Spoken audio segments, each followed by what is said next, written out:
Bonjour les élèves. Aujourd'hui, on commence en techno une nouvelle partie, c'est les données structurées ou bien en anglais database ou bien en français base de données.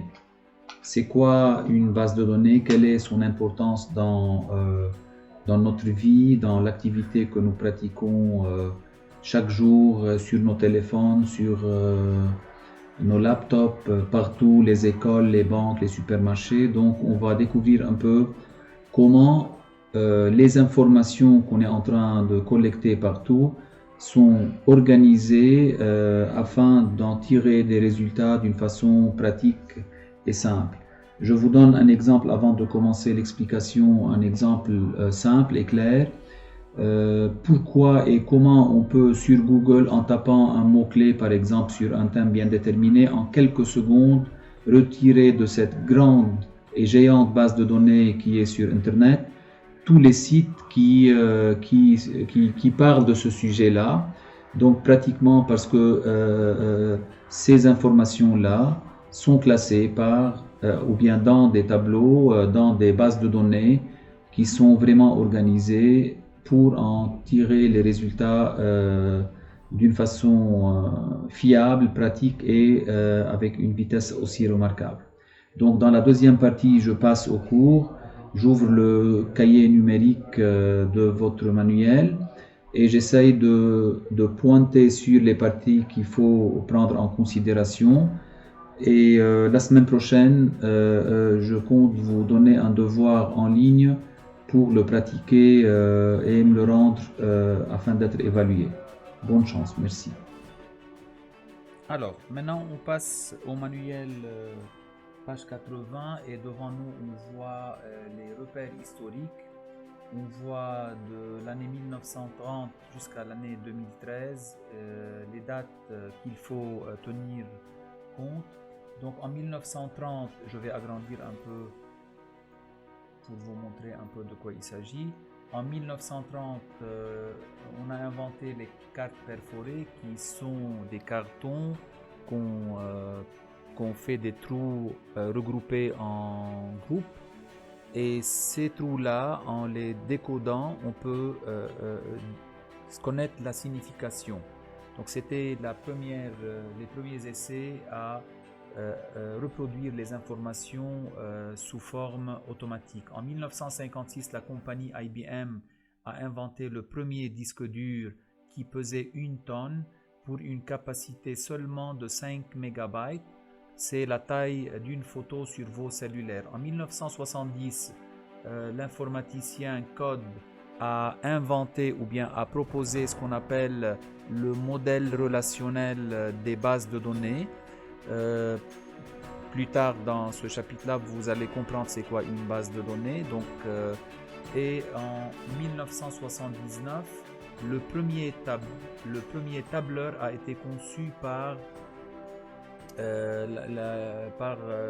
VisiCalc. Le tableur, en fait, c'est comme le programme Excel que vous connaissez. Donc, Excel, en sa première version, a été inventé en 1979. En 2000, la notion de Big Data a été élaborée. La notion de Big Data, ça veut dire comment je collecte les informations sur des personnes, sur les objets, sur les activités, afin d'en tirer les résultats adéquats. Je donne un exemple que je viens de regarder à la télé, un documentaire sur le Big Data en Chine, comment les Chinois ont pu minimiser la propagation du coronavirus.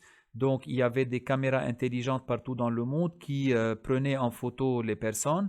Et puisqu'ils ont le système de Big Data, ils savent chaque personne, le bilan médical, son bilan médical, les personnes qu'il rencontre chaque jour, les lieux qu'il visite, et ainsi de suite. Et suite à ces caméras-là ou bien à d'autres instruments qui mesurent les températures, à chaque fois qu'on repère une personne qui a une température élevée, on sait directement à l'instant même les places visitées, les personnes contactées et ainsi de suite. En 2009, Barack Obama donne accès à l'information, donne accès au public à l'information. Donc, comme on voit dans la définition, Freedom Information Act de 1966 facilite l'accès des citoyens aux données administratives dans un souci de transparence et de collaboration. Et en 2013, la charte du G8, c'est le regroupement des 8 grands, c'est une association si vous voulez, des 8 grands pays au monde. Ils ont accepté ou bien ils ont publié cette notion d'avoir accès aux informations publiques. Je passe à la page suivante, à la page 82, où on voit, j'agrandis aussi, pour vous montrer un peu les données structurées aux collections, les données non structurées aux collections. Ça veut dire quoi une donnée non structurée? C'est une information qu'on a sur nos cahiers, sur les ordinateurs, mais qui n'est pas structurée afin de pouvoir tirer un résultat. Pour vous donner un exemple, pour mieux comprendre, imaginez-vous sur votre cellulaire, vous avez 400 contacts. En tapant les 3 lettres PHI, en une fraction de seconde, vous avez devant vous quoi? Les noms qui commencent ou bien qui contiennent les 3 lettres PHI. Donc là, on parle d'une donnée structurée. Par contre, les données non structurées, c'est les données qu'on écrit et qu'on ne peut pas utiliser pour retirer ces informations-là. Donc, on va lire l'intro. Les applications que nous utilisons quotidiennement, ça veut dire les téléphones, les programmes dans les restaurants, les écoles, les banques, les usines et ainsi de suite, doivent manipuler de grandes quantités de données afin de répondre à nos requêtes. Un exemple, à l'école, si on a envie de retirer la liste uniquement de la seconde 2, par exemple, hein, donc en un clic, on peut le faire. Pourquoi? Parce que les informations sont bien structurées dans des tableaux d'une façon aussi claire. Donc, les requêtes, en anglais, c'est les queries, hein, c'est recherche d'une information sur Google, d'une vidéo sur YouTube et ainsi de suite. Structurer les données permet aux applications de les exploiter efficacement afin de répondre au mieux à nos attentes. C'est normal. Si on n'a pas cette structuration, en tapant les lettres PHI, on n'aura pas en un clic les noms qui contiennent ces 3 lettres. Donc, je passe plus bas pour vous donner la définition de données. C'est une valeur décrivant un objet, une personne, un événement digne d'intérêt, et ainsi de suite. Par exemple, le numéro de téléphone d'une personne, l'âge, la date de naissance, l'adresse. Jeanne, c'est une donnée. Comment ont été structurées les données? Donc, comme vous le voyez ici, il y a un tableau, et dans ce tableau-là, il y a 4 colonnes et 4 lignes. Les colonnes vont représenter dans ce tableau-là les types d'informations. On parle ici d'artistes, de titres, vues, ancienneté. Et les lignes, c'est les informations dans ce tableau-là. Aussi, un exemple pour mieux comprendre, au collège Louise Wegman, si on suppose qu'on a 1400 élèves dans l'établissement, donc dans votre tableau des étudiants, il y a en colonne, bien sûr, on n'a pas les colonnes qui s'appellent artistes, titres et je ne sais pas quoi. On a le nom, date de naissance, nom du père, nom de la mère, adresse, groupe sanguin, c'est les informations relatives aux différents élèves. Et en ligne, comme ici, on aura 1400 lignes. Chaque ligne va décrire un étudiant. Je pense que c'est clair. Maintenant, je prends la deuxième page, la partie 4. C'est un algorithme de recherche dans une collection. C'est quoi un algorithme? On a bien fait ça en Python. L'algorithme, c'est une suite d'instructions bien classés et ordonnés afin d'être exécutés pour en donner un résultat. Peut-être c'est un peu compliqué, mais tous les programmes Python que vous êtes en train de faire sont basés sur des algorithmes. Et là, l'algorithme que vous voyez, c'est un algorithme en français. Il peut être en n'importe quel langage. Et une fois on passe à la programmation, cet algorithme-là, écrit en arabe, en français, en allemand, en chinois, peu importe, va être traduit en langage informatique, le Python, C++, Java et ainsi de suite. Donc comme vous le voyez ici, pour chaque ligne E de C, faire si âge est plus grand que A, alors ajoutez E à ce résultat, fin si, et ainsi de suite. Je passe à la page 84 et sur cette page-là, on va parler un peu des formats, les principaux formats de base de données. Donc, je lis un peu l'introduction. Pour enregistrer des données structurées, il faut tout d'abord organiser ces données en collections, puis il faut choisir le format dans lequel les collections seront stockées. Là, on parle de deux formats. Le JSON, c'est hors sujet. Ce qui m'intéresse là, c'est le format CSV. Et ce format-là, c'est le Comma Separated Value. On va le comprendre un peu plus bas sur cette page-là. Donc, comme vous le voyez de nouveau ici, ce tableau-là est un extrait de la table des gares SNCF. Il y a dans les colonnes l'intitulé des gares, le code postal, le département et la région SNCF. Et sur chaque ligne, il y a les identifiants des différentes gares. Donc, je donne la définition de données ouvertes. C'est données librement accessibles et utilisables. C'est quoi un identifiant? Comme vous le voyez ici par ligne, il permet d'identifier un objet précis dans un ensemble d'objets. Donc, et plus bas, j'arrive donc à vous de lire comment sont organisées les données dans une table. Dans une table, chaque ligne représente un objet avec toutes ces informations. Ici, une gare, son code postal, son département, sa région et ainsi de suite. La collection, les collections comportent souvent au moins un descripteur, c'est une ligne, qui caractérise de façon unique chaque objet. Le descripteur, c'est le code, ça veut dire, qu'on va traiter plus tard dans cette leçon.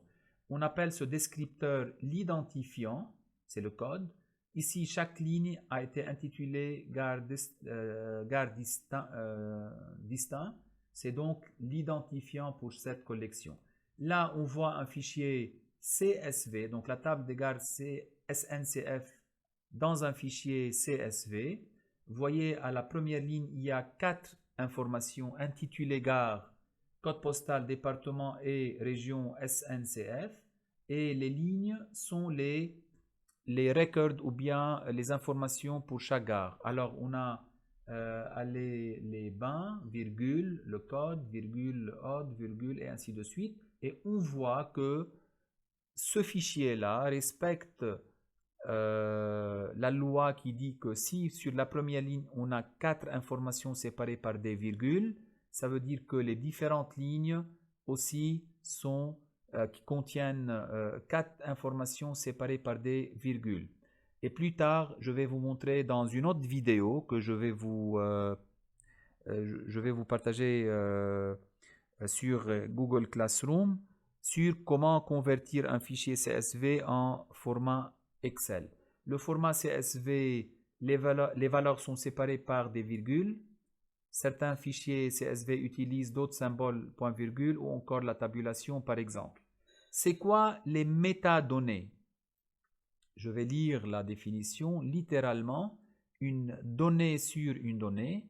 Les métadonnées aident à manipuler et à interpréter les données qu'ils décrivent. Ça veut dire que si je mets un post sur Instagram ou bien sur Google, les hashtags que je mets vont nous donner des informations supplémentaires sur ce post-là. Au collège Louise Wegman, par exemple, on met le hashtag en jaune et blanc. On met le CLW, collège Louise Wegman. Et comme ça, si quelqu'un cherche sur Internet CLW, ce post va s'afficher sur l'écran. Et finalement, je passe à la dernière partie. C'est la partie la répartition des données en deux collections. Comme vous avez vu ici, le tableau a été divisé en deux. Et comme ça, au lieu à chaque fois de donner toutes les informations pour une gare, il suffit de mettre le code postal et dans un autre tableau, en reliant le même code postal, on voit que automatiquement, c'est ODD et la région SNCF. Cette technique-là aide beaucoup à réduire la taille des bases de données et à ne pas saisir à chaque fois les informations d'une façon répétitive. C'est ce qu'on appelle la redondance. Je donne un exemple au collège pour mieux comprendre ce qu'on est en train de dire là au niveau de base de données relationnelles. Quand vos parents ont fait l'inscription, ils ont rempli une fiche, votre nom, date de naissance, groupe sanguin, l'adresse et ainsi de suite. Et durant l'année, quand vous faites des contrôles et des examens, on suppose que durant l'année, vous faites, je ne sais pas, 50, 70, peu importe le nombre. Donc, à chaque fois qu'on rentre dans le logiciel pour saisir les notes, on ne saisit plus votre nom, l'adresse, le téléphone et toutes les informations. Il suffit de saisir uniquement votre identifiant. C'est le code unique que vous avez dès l'inscription en Petit Jardin. Et ce code-là ne peut pas être donné à une autre personne, sinon les informations vont être mélangées ensemble. Donc, comprenez une chose, que vous, à l'école, chaque élève a un identifiant unique et cet identifiant unique est relié à une autre table où il y a la répétition des notes. Le même principe est appliqué dans les banques. Chaque client a un code unique et toutes les transactions qu'il fait sont reliées à ce code-là. Dans un restaurant, dans un supermarché, les produits, les plats, les ouvriers, les profs ont un code unique et les tableaux sont reliés d'une façon relationnelle. Donc là, la redondance, en informatique, on essaye d'éviter la redondance, c'est-à-dire écrire deux fois la même information. OK? Et une base de données, c'est un ensemble de collections reliées entre elles. Donc ça, c'est la définition qu'il faut retenir. Là, je veux dire par collection, ça veut dire les tableaux. Et là, on voit les bases de données. Donc là, je vous demande de lire toutes les pages 80 à 84, plutôt 85, et à bien comprendre ces parties-là parce que juste après cette vidéo, je vais vous poster sur Google Classroom un devoir que vous devez rendre et que je vais noter pour voir si vraiment vous avez compris et assimilé cette partie. Merci bien pour votre attention.